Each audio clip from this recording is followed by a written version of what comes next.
네, 예상했던 금리 인하와 예상치 못한 수준의 경제 성장률 하향 조정까지 좀 이를 어떻게 해석해야 하는 걸지 오늘은 미주은행 변정규 전무와 이야기 나눠보겠습니다. 안녕하십니까? 안녕하세요.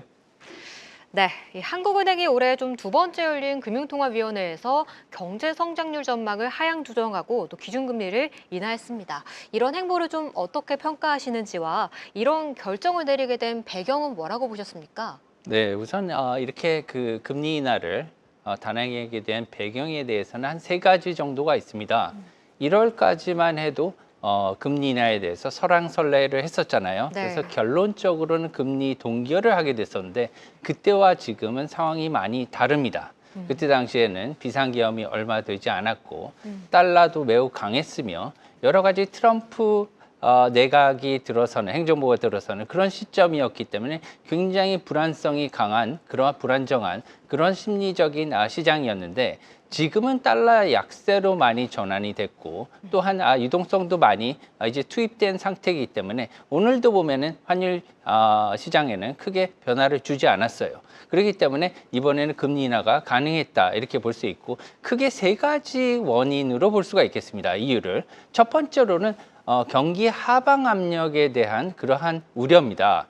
사실 오늘 2025년 한국은행은 성장 전망치를 기존의 1.9%에서 0.4%나 인하했어요. 그래서 네. 1.5%로 올해 경제 성장치를 조정을 했습니다. 이것은 상당히 그 낮은 수치고요. 이런 것들에 대해서 금통위원 전원이 만장일치로 금리 인하를 단행한 것으로 생각을 할 수가 있습니다. 두 번째로는 국제 정세 불안이에요. 두 번째로는 이 국제 정세 불안을 갖다가 논하지 않고는 얘기할 수가 없습니다. 최근에 트럼프 행정부의 관세 이런 것들은 예상보다도 예상은 했지만 예상한 것보다도 훨씬 빨리 그리고 강하게 드라이브를 받고 있거든요. 이런 것들은 각국 우리나라뿐만이 아니라 멕시코, 캐나다 뭐 너도 나도 할 거 없이 지금 보편적 관세를 갖다가 부과하겠다고 이렇게 으름장을 놓고 있기 때문에 어느 하나 예외가 될 수 없는 그런 상태고요. 이런 거에 대해서 우리나라의 수출과 그다음 기업, 그다음 경기를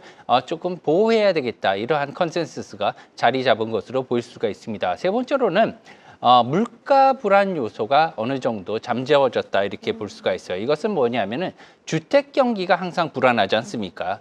금리를 인하하게 되면 경기는 좋아지지만 이런 것들이 주택 불안 문제로 다시 귀결될 수 있는 이런 문제가 있었는데 최근에 서울 지역의 집값을 제외한 전국의 주택 가격이 하향 안정화되는 이런 상황이 있었기 때문에 한국은행이 조금은 안심을 하고 금리 인하를 단행할 수 있었지 않나 이렇게 판단을 하고 있습니다.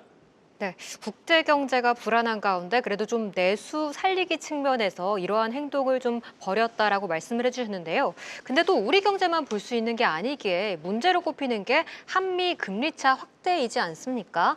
좀 3월 FOMC에서는 사실 동결이 우세한 편인데 환율과 또 우리 경제에 미칠 영향은 어느 정도로 전망하십니까? 네, 좋은 질문이신데요. 사실은 그 금리 인하는 이번에 이제 경기 부양을 위한 이러한 불가피한 조치였다 이렇게 판단을 우선 하고 있습니다. 이제 만장일치라는 것은 이제 그 경기 침체를 피하겠다는 이러한 위원들의 강한 이제 공통적인 인식이 있었다 이렇게 평가를 할 수가 있을 것 같아요.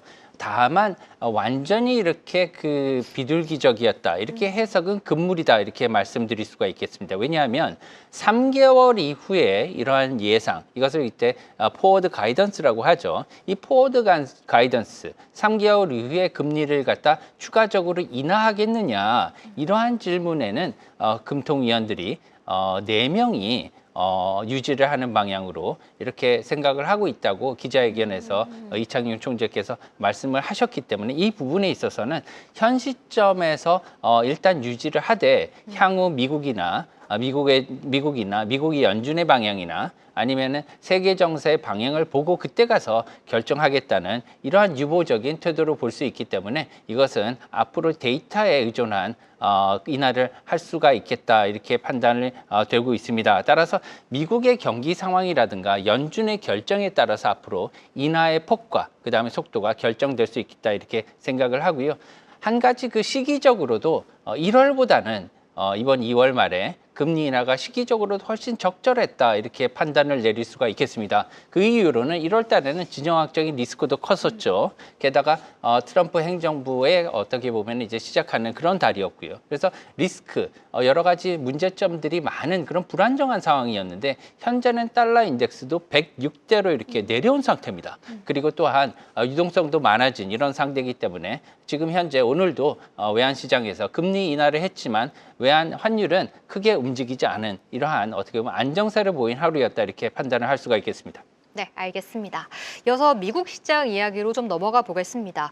연준의 금리 인하 기대감도 좀 후퇴했고 트럼프 대통령의 관세 폭격까지 좀 고공행진하던 뉴욕 증시에 균열이 발생하고 있습니다. 이제는 스태그플레이션 우려라는 좀 공포감까지 나오고 있는데 올해 미국 경제 좀 어떻게 그려보셨을까요?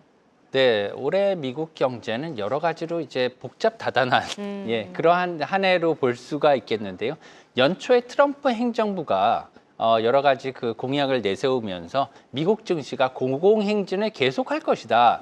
이러한 전망이 우세했지 않습니까? 장밋빛 전망이 우세했는데 사실상은 상반기에는 크게 움직이지는 않겠지만 하반기로 갈수록 이러한 경기 호조의 그 상황은 조금 후퇴하지 않을까 이렇게 생각을 하고 있습니다. 그 이유는 첫 번째는 관세 부과나 이런 보호무역의 어떻게 보면은 효용이 그 효과가 하반기부터는 서서히 이렇게 문제점으로 드러날 것으로 보여요. 뭐냐면은 지금 이제 관세와 보호무역 같은 경우에는 소비자들의 가격을 더 인상시킵니다. 수입하게 되는데 거기에서 관세를 추가적으로 부과하게 된다면 소비자들은 더 비싼 가격으로 소비할 수밖에 없겠죠. 이렇게 되면은 효용이 하락하게 되고요. 결국에는 소비자들의 구매 심리가 하락하게 되죠. 그렇게 되면 이제 미국 경기도 하락하게 되고 그렇게 된다면은 성장률이 둔화하게 돼요. 마찬가지로 미국뿐만이 아니라 수출하는 상대방의 국가들도 마찬가지로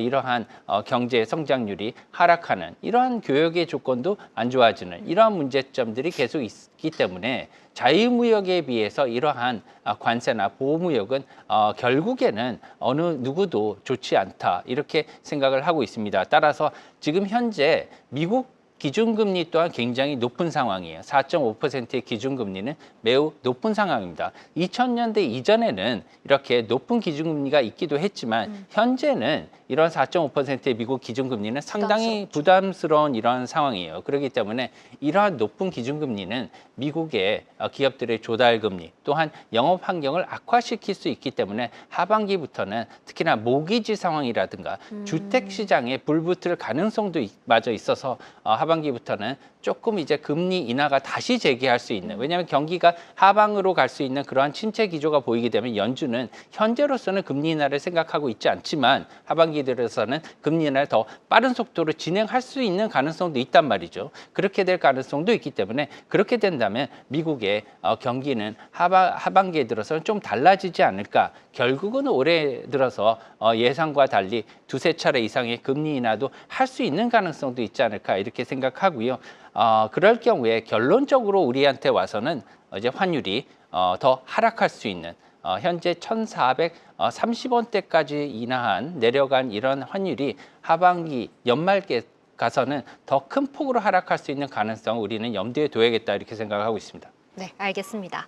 다음은 좀 중국 이야기를 해보겠습니다. 최근 중국의 미국의 국채를 계속해서 팔고 있다는 뉴스가 나오고 있습니다. 좀 단순한 포트폴리오 조정은 아닐 것으로 보이는데 뭐 금을 매입한다 이런 얘기도 있더라고요. 중국의 속뜻은 좀 무엇이라고 보셨습니까? 사실상 이제 그 중국의 그 미국 국채 매도 그리고 이제 금 매입 이런 것들을 이제 연관시켜서 사실은 두 개가 서로 연관되는 면이 없잖아 있기는 합니다. 하지만 두 개를 갖다가 나눠서 생각하는 게 별개로 생각하는 게 더 바람직하다 이렇게 생각을 하고요. 아시다시피 지금 중국은 일본과 함께 미국 국채를 가장 많이 투자하고 있는 두 국가 중에 하나입니다.